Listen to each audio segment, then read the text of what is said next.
Go to Google and type Rathod's IAS. Then you can see our website Rathod's IAS Academy. There you have to click on login or register in the blue color. So if you have not registered yet, you have to click on do not have account and fill the details. So after once you have login, click on the courses. There you can see course list. And in this course list you can see wide range of courses. Hi, this is Usha. Welcome to Rathod's IAS classes. Today in this lecture, we are going to see current affairs of 27th June 2022. So let's get started with our discussion and let us try to see important articles that appeared in PIB, even Indian Express and also The Hindu. So let's get started with our discussion and let us try to see first topic. So first topic is about 7th anniversary to commemorate launch of Pradhan Mantri Awas Yojana Urban. So here we need to focus on this scheme, that is Pradhan Mantri Awas Yojana Urban. So this topic might be important from your prelims and as well as mains because it is 7th anniversary. So in your mains you can get a question like, so what are the main features and even what are the challenges and as well as what are the achievements of this scheme. So in this way you can expect a mains question from this topic, and this topic will be important from your GS paper too, from governance point of view. So now let us try to see the important topics or important points regarding this scheme. So if you see context, it mainly says that here recently Pradhan Mantri Awas Yojana Urban, which mainly completed 7 years of successful implementation. So here Pradhan Mantri Awas Yojana Urban, which mainly completed 7 years of successful implementation of this scheme. And the total investment here is rupees 8.31 lakh crore. Okay, 8.31 lakh crore, and so far about 122.69 lakhs, okay, 122.6 lakh houses, they were mainly sanctioned under this scheme. So out of this, about 1 crore houses has been grounded and about 61 lakh houses, they have been completed and as well as delivered to beneficiaries. So if we are talking about achievements, you can write this point. Okay, so far how much investment? That is 8.31 lakh crore, and under this the sanctioned houses are 122.69 lakh houses. So out of this 1 crore houses has been grounded and 61 lakh houses, they had been completed and delivered to the beneficiaries. So this will be like, so what are the achievements? So if we are talking about details of this Pradhan Mantri Awas Yojana, so here it is mainly having 5 important features. So first one is mainly focusing on all weather houses, that means we can say Pakka houses, all weather housing units with water facility, with kitchen, electricity and as well as toilet. And this one is we are focusing on women empowerment, because here we are providing water facility such that women, they need not go outside in search of water to bring water to house. So here that will be helpful for women empowerment. And next one here is better quality of life for this urban poor people. And we are focusing on even security of tenure and even adequate physical and social infrastructure. So these are the 5 important features of this Pradhan Mantri Awas Yojana Urban. So if we are talking about some facts regarding this Pradhan Mantri Awas Yojana, so actually it mainly comes as a government mission. So government mission here is housing for all by 2022. Okay, for urban it is mainly implemented by Ministry of Housing and Urban Affairs. So Ministry of Housing and Urban Affairs, which is mainly implementing this scheme, that is Pradhan Mantri Awas Yojana Urban. And important thing here is it mainly comes under government's mission, that is housing for all by 2022. So it mainly comes under this housing for all by 2022, and also makes loans affordable for urban poor by providing a subsidy to interest rate of a home loan during repayment by way of EMI, that is equated monthly installments. So under this Pradhan Mantri Awas Yojana, yes, homes are mainly provided under this loan. So there will be homes loans which are very much affordable for this urban poor, and they will be getting some subsidy on interest rate on this home loans. Okay, and they can go for payment in this EMI, that is monthly options. And if you are talking about 4 verticals of this Pradhan Mantri Awas Yojana, so first one here we are focusing on slum development. So first you have to know what is the meaning of slum. Slum, it is like compact area. So in this compact area we will be having at least 300 people, and there will be like 60 to 70 households which are mainly built in a very poor conditions. For example, they do not have proper drinking water supply, they do not have proper toilets, they do not have proper sanitation. So they will be living in a very unhygienic environment. Okay, and they do not have proper adequate infrastructure, and even they will be lacking sanitary and as well as drinking water facilities as well. So this is the meaning of a slum overall. So yes, we are mainly focusing on this slum development, especially in the urban areas. So under that, so this is the one important component, that is Pradhan Mantri Awas Yojana urban. So actually, if you're talking about in situ slum redevelopment, so this vertical will be implemented with the concept of land as a resource, with private sector participation of providing houses to eligible slum dwellers. Yes, under this slum redevelopment, so they are mainly focusing on especially providing houses for this slum dwellers and mainly to improve the quality of life of these people. And the second important thing in this Pradhan Mantri Awas Yojana urban here is affordable housing through credit linked subsidy method. So here beneficiaries under this Awas Yojana, Pradhan Mantri Awas Yojana, they can get home loans from the banks and even from some housing finance companies and even some other institutions, and that will be helpful for acquiring new construction, or they can go for enhancement of houses and eligible for interest subsidy. So here and here, if at all you're coming under this or you're eligible under this Pradhan Mantri Awas Yojana, yes, you can get some subsidy, that is 6.5% on loan amount up to 6 lakhs rupees and 4% of subsidy on loan amount which we are taking, that is like 9 lakh rupees, and 3% on loan amount up to 12 lakh rupees. So based on the amount that you are getting as a loan, so based on that there is some subsidy which is mainly given. So it is called as affordable housing through credit linked subsidy. And next one is affordable housing through partnership. So it is also one important vertical under this Pradhan Mantri Awas Yojana urban. So an affordable housing project which can be a mix of houses for different categories. It will be eligible for central assistance if it is at least 35% of houses in this project or in EWS, economically weaker sections category.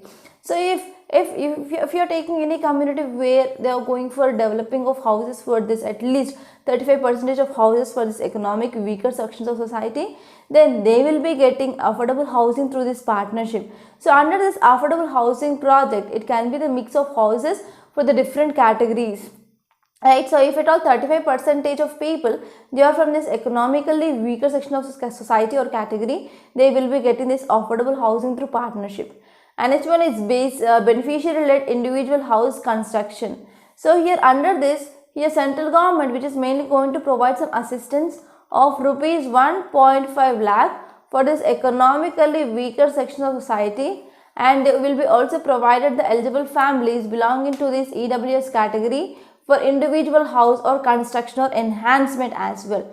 So enhancement means nothing but they are having one house but do not have proper facilities. Yes, they can go for enhancement of those houses. And now let us try to say next topic, it is regarding wheat exports. So India exported 1.8 million ton wheat to several countries since ban. It mainly said by this food secretary. So I collected this article from this Business Standard. So this article is important from your GS paper 2 under international relations, because we are mainly exporting our wheat to other countries. So if you see context, it mainly says that India exported about 1.8 million tons of this wheat. So how much amount? That is 1.8 million tons of wheat to other countries, for example Bangladesh, Afghanistan, like that. So already we came up with banning of this export of this wheat on May 13th. So even though we came with increasing of our wheat exports to other countries. So if you see further details, it mainly says that about 33,000 tons of wheat as humanitarian assistance which had been supplied to Afghanistan. Okay, so actually we committed that we are going to provide about 50,000 tons of this wheat to Afghanistan. So out of this 33,000 tons of this wheat which is mainly reached to this Afghanistan as humanitarian assistance, And it is also important that here recently government came up with the decision to bring about regulation on this wheat exports, and we are mainly going for banning of this wheat exports, especially for two reasons. For example, here we need to protect our domestic availability of the wheat, and next one is mainly we need to make this wheat which is available for the people at an affordable cost, okay, especially for this vulnerable sections of society.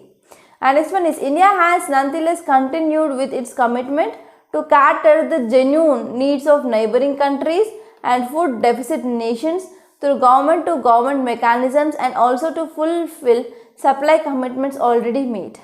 So here India, which mainly says that India mainly committed for the catering for the genuine needs of the neighboring countries. Yes, some neighboring countries, they are facing financial crisis and even they are at a verge of a collapse. So here in this condition, yes, the neighboring countries, they need to get some assistance from India, especially we have foreign policy, that is neighborhood first policy, right? So here to fulfill the supply commitments, yes, we are mainly trying very much hard to send this assistance to the nearby countries. And after the regulation until this June 22nd this fiscal year, about 1.8 million tons of wheat had been shipped out, and it is like 4 times when we are comparing with the previous years. So if we are talking about countries where this wheat exported, like Afghanistan, Bangladesh, Bhutan, Israel, Indonesia, Malaysia, Nepal, Oman, Philippines, Qatar, South Korea, Sri Lanka, Sudan, Switzerland, Thailand, UAE, Vietnam and Yemen. So for all these countries, yes, we sent our wheat. And if you are talking about what is the significance, why we need to export this wheat to other countries? As you all know, India is mainly showing big brother attitude. So for the first important thing here is, when you are exporting this wheat to other countries, they are going to pay back in foreign currency, that is forex reserves that can be improved. So net forex earner, so it would help India to bring down languishing stock of wheat in this FCI godowns. Already in FCI godowns, we are seeing there is large amount of this wheat and as well as rice which had been stored. And there are reports that the number of the amount of this food grains which are mainly wasted by rodents is very high. So here this move which mainly helps mainly to bring down this languishing stock of wheat in this FCI godowns, and to provide the opportunity of capturing foreign markets by increasing exports. Okay, so whenever we are increasing exports, yes, we are going to get some forex reserves. So here the increase in exports, that will lead to increase in the forex reserves, and that will also lead to decreasing of current account deficit CAD. And if you are talking about the next one, we are also going to get goodwill image of India. So India, by exporting wheat to needy and vulnerable countries, that can also strengthen the ties with these countries. Okay, so here we can go for good relations with the other countries. And next one is diverse opportunities. So opportunities which mainly included the export of food grains such as wheat, and the possibility of this manufactured goods being exported to destinations for which supplies had become unreliable. So yes, we are having a large range of this export opportunities. So whenever we start exporting of wheat which are to the countries which are in need, yes, we can also occupy the markets which are present in that, so that it will be helpful for the future. And next one is cost competitiveness. So while there have been surge in these global prices, so India's wheat, rice are relatively comparative. So because of this, here we are going to get some more income. Okay, and next one is diversify export baskets. So it will help India to have trade relations with those countries. Okay, we are having the trade relations with those countries with whom we are having the negligible or low trade. So that will also helpful to improve our trade with those countries. And now let us try to practice one prelims question which appeared in our previous years. That is, consider the following crops: cotton, groundnut, rice, wheat, which are the kharif crops. So as you all know, wheat, it is not a kharif crop, it is a rabi crop or winter crop. So correct option will be 1, 2 and 3. So correct option is answer C. And now let us try to see next topic. It is regarding the impact of US Supreme Court's overturning Roe versus Wade will felt accurately by marginalized people, including the low income women and as well as women of color. So actually what is this thing? Already we know that here recently Supreme Court of US, which mainly overturned Roe versus Wade judgment of 1973, and this judgment which mainly talks about providing some constitutional right for the women, they can go for abortion. So whenever overturning of this judgment, that is Roe versus Wade, has happened, means what happened? So there will be no abortion. So we can see there will be ban of abortions in near future in US. So if you're talking about context, it mainly says that for half of the century, women and pregnant people in the United States, they mainly relied on right to abortion, okay, right to abortion, and to make decisions about their lives, health, and as well as well-being. So this article which mainly says that from last century, so this half of the century, so here we are seeing that women and as well as pregnant people, they are having some right to abortion, okay, and they will be having some capability to participate in the discussions, and they can talk about their lives, health, and as well as well-being. So if you see in 1973, a Supreme Court of this US, which mainly came up with this Roe versus Wade. So established critical protections against the violations of individual rights or to bodily autonomy and as well as health and equality. So in 1970, the Supreme Court of US, which mainly came with a decision to establish critical protections against this violation of individuals, for example, regarding this right to bodily autonomy, health, and as well as equality. So on June 24th, Supreme Court on this US, which mainly overturned, this Roe versus Wade case with this 6-3 majority, 6-3 majority, and they came up with this eliminating of this constitutional right to humans or women who are pregnant from this country. So they said that there is no right to abortion in the country, and because of this, here that mainly sent a note or decision to the state legislature, they can make laws regarding this abortion. So within mere hours of this judgment, here there are 9 states, they have already banned this abortion. So overall 26 states, they are certain to likely to ban abortions in this coming weeks. So we're talking about details, it mainly says that. So how this judgment which mainly impact the women and as well as pregnant especially. So in many parts of US, pregnant individuals and as well as health workers, they are mainly focusing on providing of abortion, okay, because there is increasing of criminal penalties for seeking access to the abortion even in the early stages of pregnancy. So if we're talking about early stages of pregnancy, the one law that which mainly strikes in my mind here is Mississippi law. So Mississippi law says that even whenever there is a fetal heartbeat which mainly started, so at that time onwards we should not go for abortion. Abortion can be done within the 6 weeks of pregnancy. So in the 6 weeks of pregnancy, we can't hear the cardiac activity of the fetus. So once this cardiac activity of the fetus is detected, so they cannot go for termination of the pregnancy. So impacts of these criminal laws will be felt mostly by this marginalized individuals, okay. So they are mainly faced by this marginalized individuals, and it has limited means to seek safe and as well as legal services. And next one is, here the people who want to go for this abortion, they can travel across the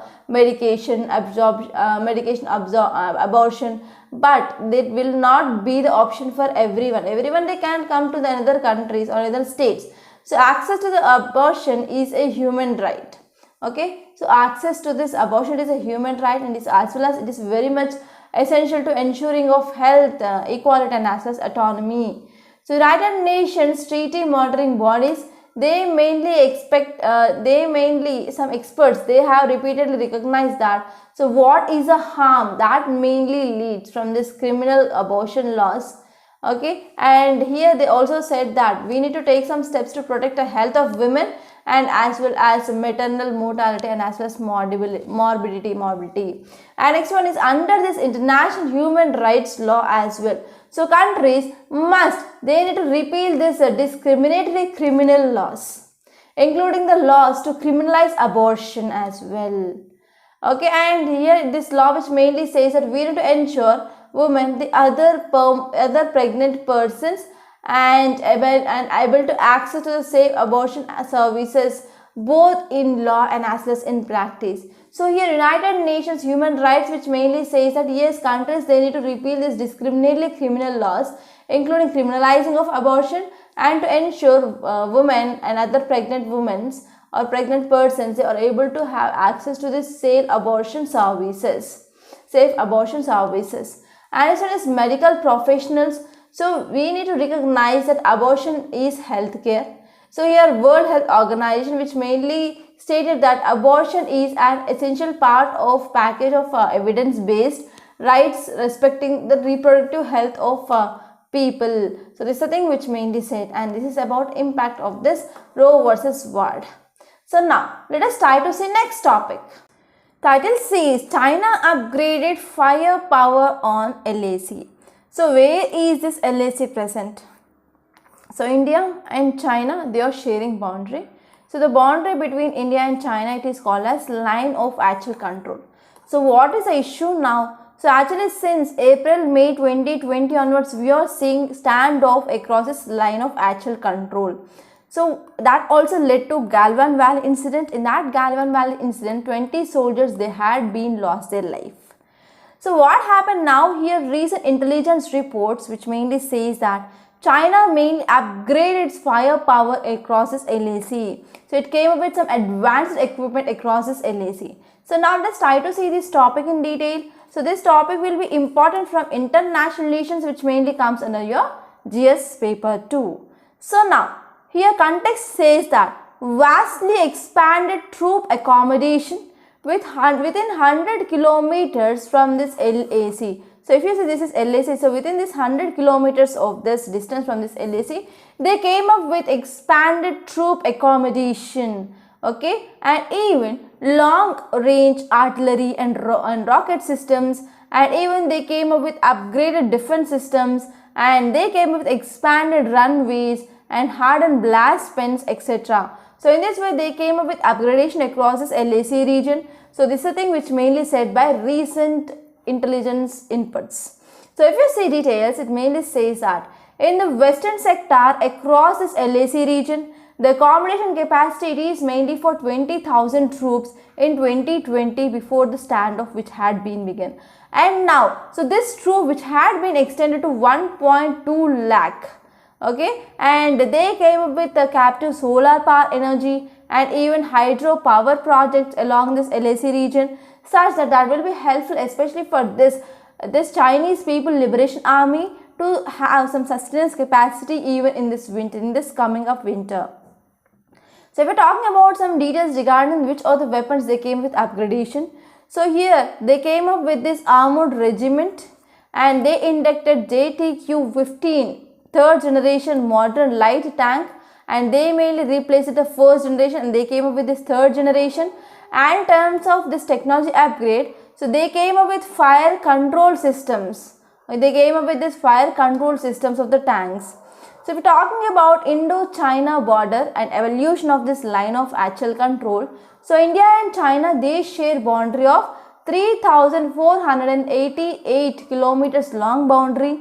And actually this boundary, which is a disputed boundary, because as you know, whenever this Indo-Australian plate which mainly moved towards north and finally hit this Eurasian plate, that led to evolution of this Himalayas or the formation of this Himalayas. So in these areas especially we can see a very difficult rough terrain.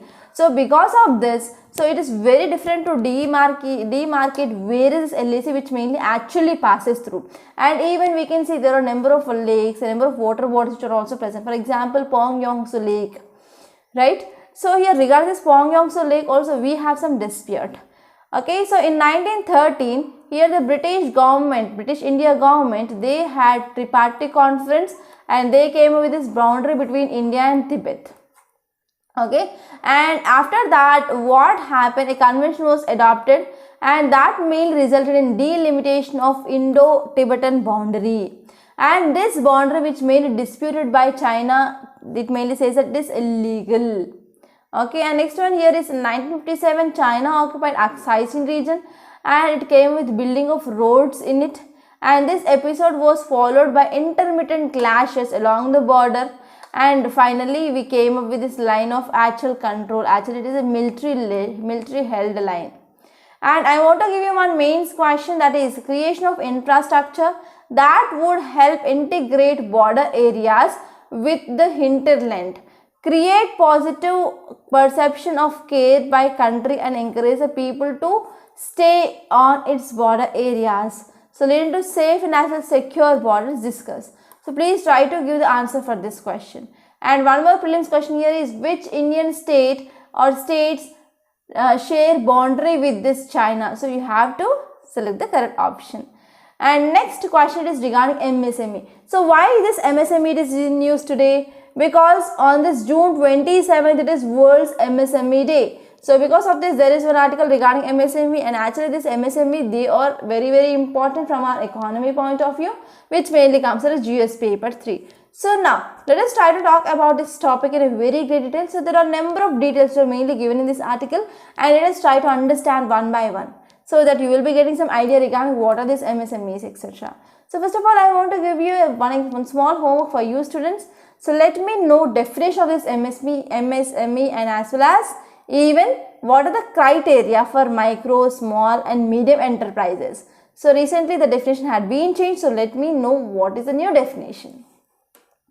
So if you're talking about here introduction, author mainly says that, so though growth and achievements of large businesses in India, they have received much attention. So especially in India, we are mainly focusing on growth and as well as achievements of large scale businesses. So because of this, micro, small and medium enterprises, they actually account over 99% of businesses. So in India, so most of the time we can see here micro, small, medium enterprises, that is about 99%. So MSME, they are the largest employers in the India outside the agriculture, and they mainly going for employing of about 11.1 crore people, or 45% of all workers. Okay, so MSME, they are the highest employers in India. MSME, they are mainly providing large scale of employment, I can say, and they will be providing employment for about 11.1 crore people and mainly constitute about 45% of all workers. And if you are talking about this privately owned enterprise within less than 50 crores investment in the plant and as well as machinery, and even whenever we can see turnover which is rupees 250 crores, so there is some criteria. So please let me know that criteria in the comment box. So every year on this June 27th we celebrate this World's MSME Day, and on this day we are mainly focusing on providing some opportunity to appreciate the value contribution to job creation and even sustainable development across the world. So these businesses, they are the ones that have faced the hardship of environments over last few years. So these businesses, they are the one of that which mainly faces some hardest environments, because actually they do not get proper credit, proper amount of money from the banks, etc. to go for expansion of these MSMEs. And even because of this global pandemic, which mainly has some negative impact on these MSMEs, especially if you're talking about service sector. So because of their size, which is very much small, and they do not have proper access to the resources, they do not get even proper bank credits as well. Okay, and because of some challenges now we are facing is supply shocks, soaring fuel, food and as well as fertilizer prices, etc. So here we are mainly having some issues. So if we are talking about India which mainly faces a unique movement in history and political demographic dividend of this tremendous proportions. And next one is, to leverage this opportunity, India needs to create many jobs, especially for 1 million young people who are mainly entering into this labor market force. And if we are talking about meeting standards, so while this micro, small, medium enterprises, they operate at the highest industry standards, and they do not meet the today's standards on productivity and environmental sustainability, health and as well as safety of workers. So here if you are talking about this MSME, they are mainly operating at high industry standards. Only very few, but not all. So only very few MSMEs, they are mainly focusing on industry standards. They are mainly focusing on achieving the standards of productivity and even environmental sustainability and as well as health and safety of workers. So this is further exacerbated by high degree of informality in this sector. Okay, so in this way we can say here, because of all these things, only some MSMEs they are performing good, some MSMEs they are not following any rules and guidelines. So because of this we can say there is a high degree of uniformity or informity that is seen in this sector. So with many enterprises they are unregistered, and both employers and workers they are mainly lacking awareness of and as well as commitment to comply with the labor environmental laws. So they are not following on awareness, they are not focusing on this environmental laws. So as a result here, informal enterprises they do not get proper access for this MSME support. Okay, so the government of India, which mainly rightly identified that the development of country's MSME ecosystem, it is one of the important topmost priority for achieving this Atmanirbhar Bharat. So here our Prime Minister said that when we want to achieve this Atmanirbhar Bharat, yes, we need to focus on this MSMEs first, because they are mainly generating large amount of employment opportunities in India. And next one is, so here government also came up with this Make in India campaign, and this Make in India campaign which is mainly focusing, okay, which mainly focusing on this manufacturing value chain to the position itself. And next one is initiatives such as production linked incentive schemes and even zero defect certification, which mainly promoted by the government to boost the labor. And government also came up with accelerating of this process regarding this United Nations systems in India support, okay, to get some support, and even for the developmental activities or initiatives in this MSME sector. Okay, and even we have some international organizations like UNIDO, that is United Nations Industrial Development Organization, and this one is International Labour Organization, and even United Nations Development Program, and United Nations Women, IFAD and others, they are working with this MSME as well. Actually, they are mainly focusing on improvement of our economy, and they are focusing on large scale transactions or transitions, and next one is digitalization and even recognition of our value chains. So these are some important areas which we are mainly focusing on. So if you are talking about the first important thing that you have to remember is digitalization. So digitalization concerns the integration of digital technologies such as big data, artificial intelligence, and as well as virtual reality in the business processes as well. And next one is the government initiatives such as digital Saksham and as well as interlinking of this Udyam, okay, Udyam with this e-stream. So that will also very much helpful. So these are the some important government initiatives. So government initiatives are, for example, digital Saksham, and next one is Udyam e-stream. Okay, they are mainly focusing on targeted digitalization scheme. And if you are talking about environment impact, if you are moving towards greening, if you are focusing on environment, so whenever we are coming up with any policy regarding industry, so if you are focusing on some positive impacts on environment, then what happened, this environment impact assessment of this MSME operations, so they are mainly fosters clean technology innovation and as well as entrepreneurship to accelerate this transition to circular to low carbon economy. And next one is to increase the resilience of supply in response to recent shocks and as well as production locations for this global value chain. So they are mainly increasing and as well as shifting, etc. And if you are talking about job creation, yes, our government of India, they came up with a number of programs. For example, Prime Minister Employment Generation Program, it is mainly creating some opportunities for the self-employment and even from this micro enterprises as well. And similarly here, International Labour Organization, which mainly came together with this Federation of Indian Computers and Commerce Industry, and they mainly focus to support this MSME in creating and as well as recreation of these jobs. Okay, and next one is finally here, United Nations Secretary, he mainly said that, so let us renew our commitments to leverage the full potential of this MSMEs. Okay, so that will be helpful for reaching the sustainable development goals, and even we can build more processes just world all around. Okay, so this is about this topic. And now let us try to see some important topic regarding abortion laws in India. So this topic is again important from your GS paper 2 under polity. So now let us try to see this topic in a very great detail. So first of all, let us try to understand why it is in news. So here, recently here US Supreme Court came up with a judgment, And this judgment is famously called as Roe vs. Wade judgment, and this judgment which has been overturned in this recent judgment of Supreme Court of US. So it is a significant step regarding backward for women's rights in US, and the Supreme Court which mainly overturned this Roe vs. Wade judgment of 1973. Actually, this judgment which mainly gave some right for the women in America, they can go for this abortions, but here it has been removed. So we're talking about especially laws in India. Yes, in India we have IPC, that is Indian Penal Code of 1860.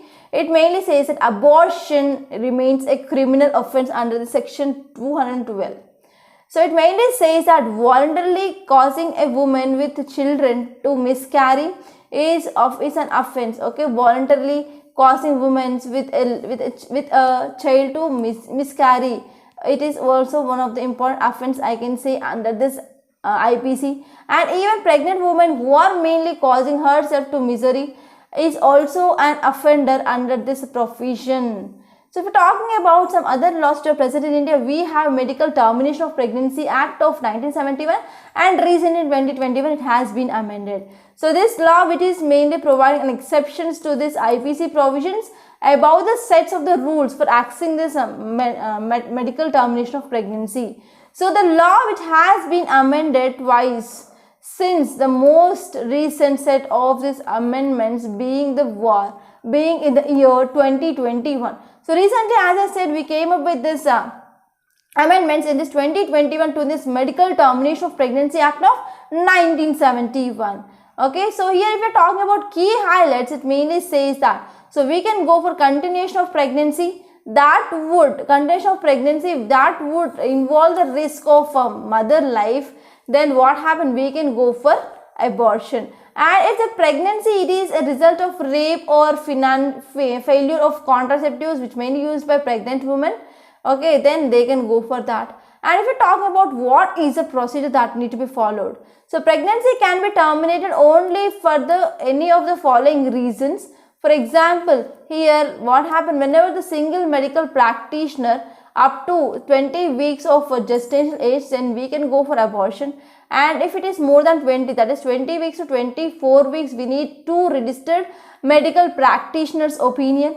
And next one is any decision for the termination of this pregnancy beyond this 24 weeks, and it may be done along this grounds of this fetal abnormality. So if there is any fetal abnormality, then only we can go for abortion after this 24 weeks. And there will be no termination of pregnancy can be done in the absence of and as well as consent of this pregnant person. So this is also one important thing. And here if you are talking about one more important right that is present in India, that is right to health. So here the court mainly ruled that the right of pregnant woman to decide on this continuation of her pregnancy, it is mainly the part of her right to health and right to life.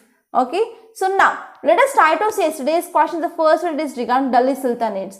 So rule of Delhi Sultanates was the beginning of new age in the development of Indian architecture. So consider the following statements regarding this Delhi Sultanates. So first one is lintel and beams. They are mainly replaced by this true arch and as well as false yes. And calligraphy, geometry, foliage, they had been elements yes. And gypsum, it is commonly used as material for painting buildings. So it is not the correct. So 3 is incorrect. So correct. 3 is also correct. So here gypsum, which is mainly used as a material for the plastering of buildings. Yes, at that time onwards, from this Delhi Sultanates onwards, we started using this gypsum. Okay, gypsum is nothing but the white powder that is present, and we can mix that in the water and we can apply that such that it will be having a gluing capacity as well. So here correct option will be all the above. And next question is regarding Sufism. So various mystical tendencies and the movements in the Islam, they are treated as Sufism. So consider the following statements regarding features of Sufism. The Sufi path could be travelled only under the strict supervision of spiritual leaders, yes. And next one is the center of activities of the Sufi, that is called as Kankas, yes. The Kankas, they do not accept endowments, but these Kankas, they will be accepting this endowments and as well as charities. So this third statement is correct. So correct option is 2, 1 and 2 only. So So if we're talking about today's questions, the first one is regarding monotheistic movement, second one is regarding Shankaracharya. So try to read the statements you are given and give me the correct option for these questions in the comment box. And now let us try to see one small announcement. We in Rathod, as we came up with this foundational course for UPSC CSE 2023 and 2024. So these are very useful courses, and here we are mainly focusing on each and every concept, and concept clarity is very important. And we are mainly providing like more than 600 hours of video classes, and the validity will be 2 years. So if you buy this entire foundation course, you will be getting this prelims test series and even mains answer writing course of 1 year, okay, for free of cost. And now I can say like we are going to launch this July batch of mains answer writing, that is going to be start from this July 3rd onwards. So it is just a very little time which is present, and try to enroll these courses. And if you visit our website Rathod's IAS Academy, and if you have registered with our email ID, and if you click on this courses and course list, you can see different courses that we are offering in our Rathod's IAS Academy. So the last one is foundational course, and last but one it is like mains answer writing practice. So try to join these courses, so that will be very useful. Okay, and now if you have any doubt regarding these courses, so please call me on this number 8074765513, and this is also WhatsApp number. You can also message me on this number on WhatsApp. And if you want to get this PDF of this class, you can join the Telegram channel. Link is given in description box. And now let us try to see today's Hindu newspaper PDF.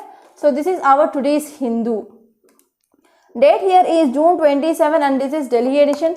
So first article which is important here is regarding this Russia upgrade firepower on LAC. I discussed this topic. And next one is Russia strikes Kyiv as G7 summit opens. So this article is mainly talking about G7 summit. You have to know some facts regarding this G7 for sure. And if you move forward, you can leave the city page. And here in this page, here you can see one article regarding this rainwater harvesting. So here High Court issues notices on this rainwater harvesting. So as you all know that number of cities and number of areas, rural areas, urban areas, you are facing this water crisis. So because of this, especially we need to focus on this water harvesting. And next, if you move forward in this editorial page, okay, so these are states page, there is nothing much important. And here you can see one article regarding this amaranthus. So reviving cultivation of traditional crop in Mysore. Actually, there are a number of efforts which are mainly made to popularize inclusion of this amaranthus. It is a wide variety of leaf vegetables, and it can be easily grown in this mixed cropping as well. So actually, if you're talking about this, some facts regarding this amaranthus refers to the world variety of leaf vegetables, including Kirki soppu and as well as Dantia soppu, etc. So these are some important names of this amaranthus which is mainly used as a vegetables, leaf vegetables. And if you see in this editorial page, you can see an article regarding India must seek extradition of this Sajid Mir. Actually, he was one person who mainly planned this Mumbai 26/11 attacks. And next article is regarding regressive and inhumane. So it mainly says that constitutional right to abortion in US, Supreme Court is on wrong side of liberty. And if you move towards this op-ed page, I discussed about this MSME topic. And if you move on to this text and context, I discussed about this Indian laws on abortion. And here if you see in this page, you can see implications of this India's new PVN rules. So already I discussed about this PVN rules in our earlier lecture. So please try to revise that. There is nothing much important. And if you are going to this page number 12, in this news page, you can't see anything which is important or relevant from UPSC. And here in this page number 14, you can see articles regarding Central asks firms to arrange tricolor. And even here Himachal Pradesh, which is mainly going to buy back single-use plastic. So for 1 kg they are going to give like 75 rupees. So this is one of the important steps that I can say that will helpful to curb this single-use plastic. And here we are going to ban all the single-use plastic by July 1st, 2022. And next one is Odisha, which is mainly going to come up with one siren method to caution elephant movements in the forest. So actually what happened, because of this elephant movement, they were coming outside their habitats, and whenever they were crossing these railway lanes, especially many elephants, they lost their life. So because of this, here forest department in Odisha, which is mainly experimenting with this siren system, so which would go automatically, okay, which would go all of automatically testing this elephant which mainly causing some railways, etc. That will helpful mainly to decrease this human elephant encounters as well. So this siren system, which mainly takes elephant herd which is mainly approaching this national highway, and it is also having some infrared sensor system. So they are mainly built especially to identify these jumbos from their sizes and as well as other attributes. And if you move forward, here in this world page, you can see one article that is Iran launches rocket to space ahead of nuclear talks. And these are some important articles that appear in our today's Hindu newspaper. I hope you enjoyed this lecture. Please subscribe to Rathod's IS Academy, and don't forget to purchase these courses that we are offering in this Rathod's IS, like individual courses, foundational course, and as well as mains answer writing practice. So by this I am concluding. Thank you so much.